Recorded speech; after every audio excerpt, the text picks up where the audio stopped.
हे guys, hello everyone. Computer class में आपका welcome.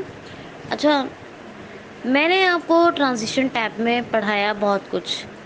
अभी तक ऑनेस्टली अपने आप को ऑब्ज़र्व कीजिए कि आप लोगों को उस बात की नॉलेज थी, इससे पहले आप लोगों ने पढ़ा कभी ट्रांजिशन टैब के बारे में, या अभी जो मैंने पढ़ाया है उसी के बारे में आपको पता हुआ है। मैं इतना श्योर हूँ कि आपने सुना ज़रूर होगा, लेकिन बहुत ज़्यादा जितना डिटेल में मैंने आपको पढ़ाया है उतना ज़्यादा आपको पता नहीं होगा। और इस बात पर भी श्योर हूँ कि जब आप प्रेजेंटेशन बनाएंगे तो आप लोग इसके बारे में, अब आपको नॉलेज हो गई है तो इससे अपने प्रेजेंटेशन को लुक देने में बेनिफिट ज़रूर ले पाएंगे। तो आज हम बात करते हैं कि स्लाइड्स को ऑटो करके कैसे चलवाना होता है। टाइम ड्यूरेशन के बारे में हमने क्या बात की थी कि ड्यूरेशन कितना रखना है।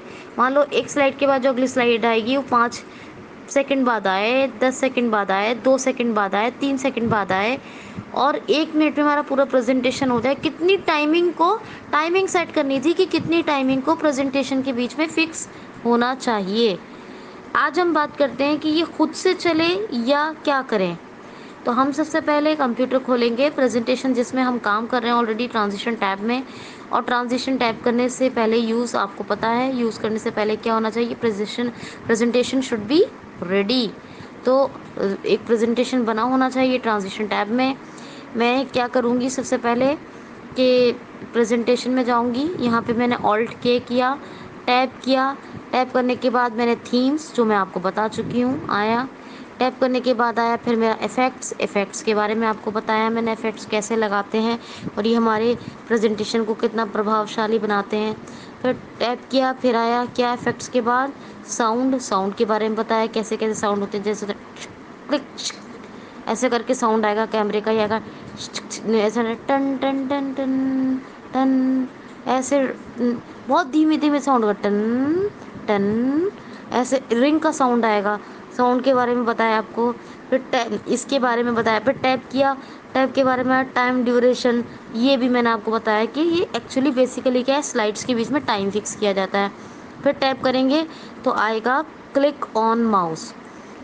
यहाँ पे क्या होगा कि आप क्लिक ऑन माउस करेंगे तो वहाँ पे एक और ऑप्शन मिलेगा आपको ऑटो का, और एक मिलेगा क्लिक ऑन माउस।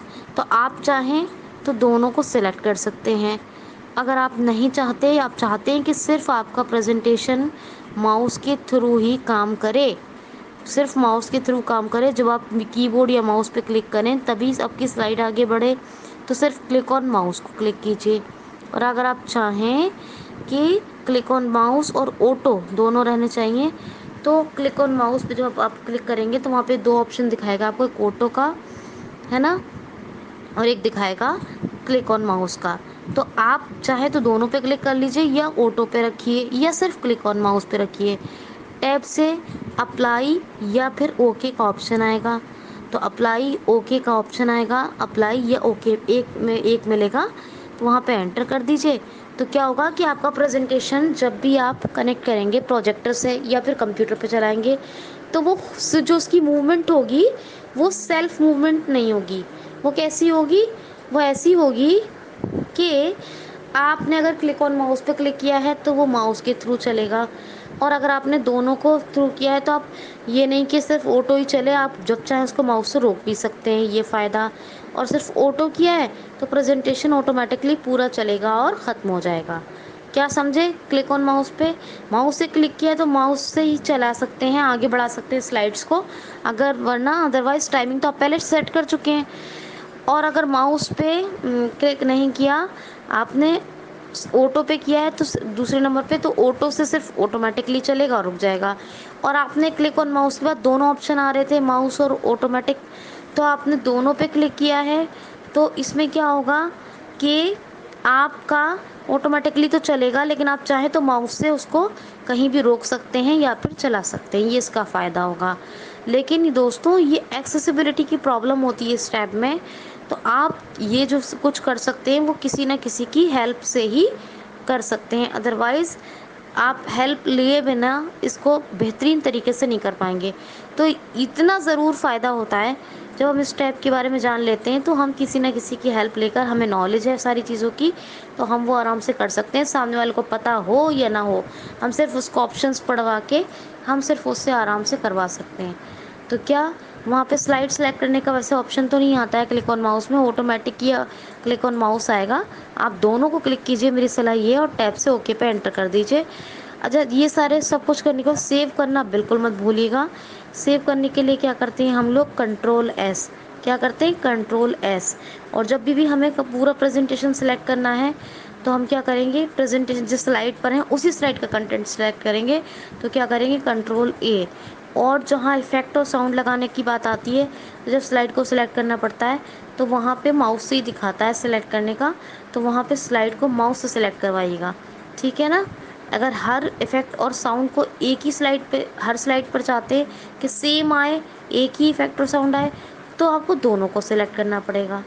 और अगर आप चाहते हैं कि साउंड अलग आए और इफ़ेक्ट भी अलग आए, अलग अलग हर स्लाइड पर अलग अलग आए, डिफरेंट स्लाइड सिर्फ different effect and different sound, तो आप स्लाइड को सिलेक्ट करेंगे ओनली, साउंड या इफेक्ट पर आप क्लिक करेंगे। ये सारी बातें अपने जहन में रखिएगा, ठीक है। क्या कमांड बताइए आपको उसकी, ऑल्ट के।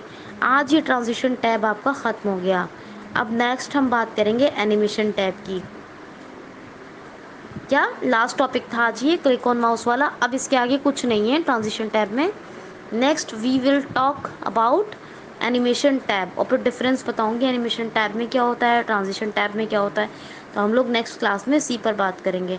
अपना ख्याल रखिए, प्रैक्टिस अच्छे से कीजिए, खुश रहिए, ताकि आप लोग आगे जा सकें। Thanks for listening. Send button